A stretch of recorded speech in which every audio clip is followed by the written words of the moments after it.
बेलूर मठ रामकृष्ण मठ और रामकृष्ण मिशन का हेडक्वार्टर है। बेलूर मठ गंगा किनारे 40 एकड़ जमीन में फैला है, जिसका फाउंडर स्वामी विवेकानंद है।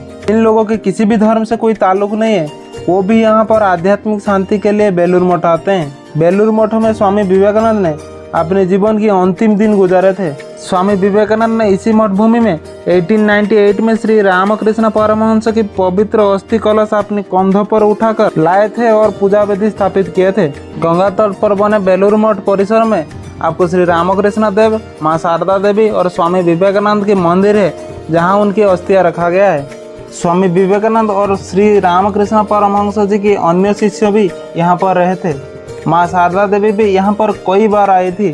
जिस कमरे में स्वामी विवेकानंद ने समाधि ली थी, वो कमरा आज भी वहाँ आने वाले लोगों के लिए आकर्षण के केंद्र है।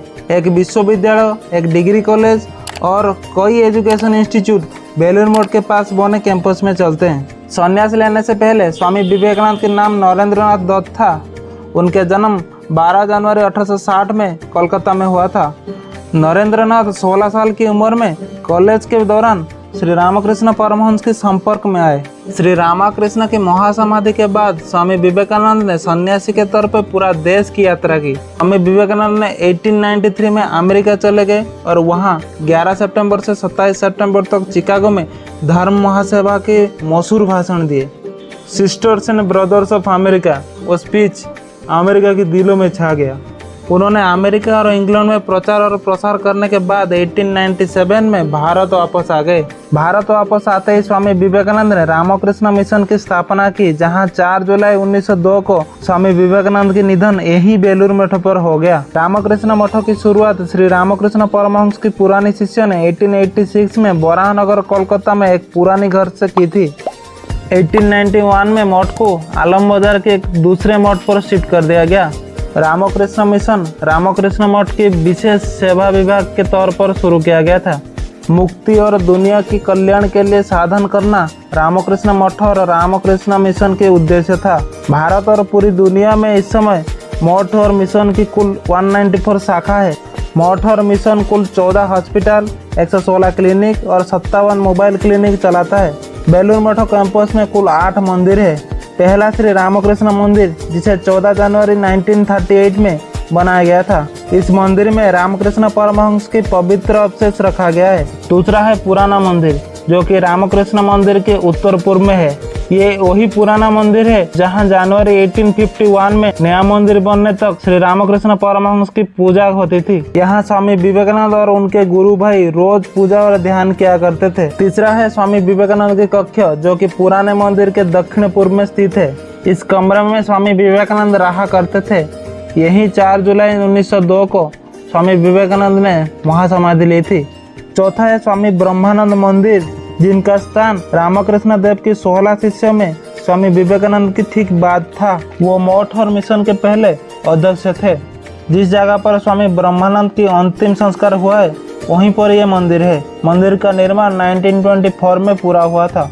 पांचवा है माँ शारदा मंदिर।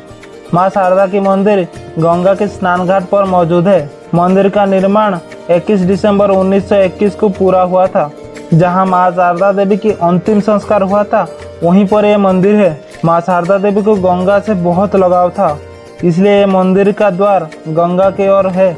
छठा है स्वामी विवेकानंद मंदिर। इसी मंदिर का निर्माण 28 जनवरी 1924 को पूरा हुआ था। यह मंदिर 2 मंजिला है। ऊपरी मंजिल में संगमरमर से बना ओम का प्रतीक है, जो कि बांग्ला में लिखा हुआ है। यह मंदिर ठीक उसी जगह पर बनी है जहां स्वामी विवेकानंद की अंतिम संस्कार हुआ था। सातवीं है समाधि पीठ। इसी जगह पर रामकृष्ण देव की 16 शिष्यों में से 7 शिष्यों की अंतिम संस्कार हुआ था। उन सभी के नाम संगमरमर पर खुदा गया है। आठवां है पुराना मठ। ये गंगा किनारे बेलूर मठ के दक्षिण में है।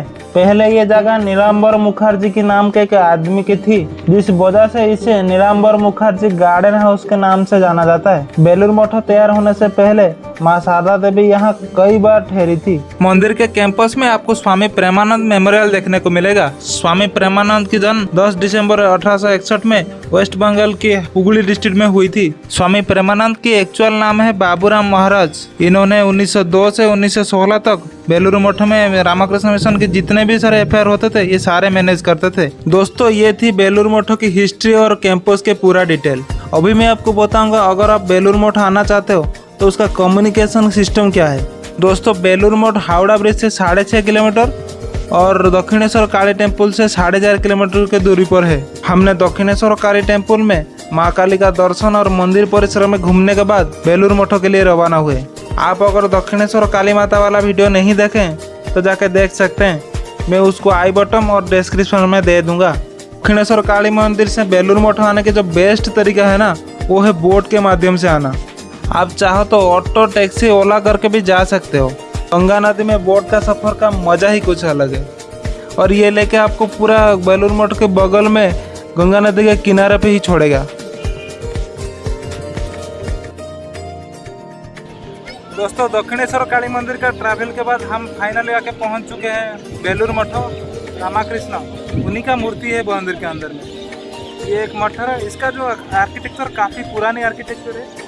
आर्किटेक्चर में आपको मिक्स टाइप का आर्किटेक्चर मिलेगा। हिंदू, इस्लामिक, बुद्धिस्ट और सारे टाइप का मिक्स टाइप का आर्किटेक्चर आपको देखने को मिलेगा। और मंदिर के साइड में यहाँ पे एक बहुत बड़ा सा पार्क है जहाँ पे लोग बैठ के हुगली नदी का आनंद ले रहे हैं। और यहाँ से बहुत सारे लॉन्च भी जाता है, लॉन्च का भी आनंद ले सकते हैं। दोस्तों ये थी बेलूर मठ के बारे में पूरा डिटेल।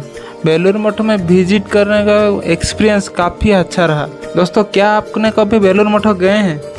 अगर गए हैं तो आपका एक्सपीरियंस कैसा रहा कमेंट करके ज़रूर बताएं। अगर आप हमारे चैनल पर नए हैं तो चैनल को सब्सक्राइब करके बेल आइकन ज़रूर दबा दीजिए।